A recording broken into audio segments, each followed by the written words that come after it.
ॐ मानाभ्या आसीदन्तरिक्षज्ञो श्रीर्विष्णोर्देवः समवर्तत पदव्यां भूमिर्दृशाक्षोत्रा तथा लोकान् अकल्पयन् चतुष्कोणमण्डलोपरि नैवेद्यपात्रं निधायेत् गायत्री मंत्राणि पात्रान् सम्प्रोक्षयेत् धेनुमुद्रयाम् अमृतीकृत्य ग्रासमुद्रयां प्रादर्शयेत् नैवेद्यं निवेदयामि।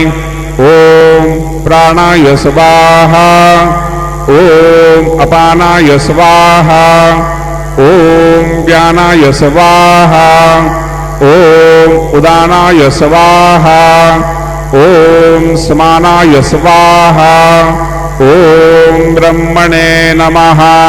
नैवेद्यमध्ये पाणिं समर्पयामि पुनर्नैवेद्यं निवेदयामि। ॐ प्राणाय स्वाहा ॐ अपानाय स्वाहा ॐ व्यानाय स्वाहा ॐ उदानाय स्वाहा ॐ समानाय स्वाहा ॐ ब्रह्मणे नमः।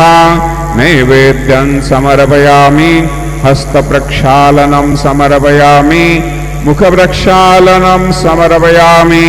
शेषोपचारार्थे प्रार्थनापूर्वक नमस्कारं करोमि। श्री सच्चिदानंद सद्गुरु साईनाथ महाराज की जय।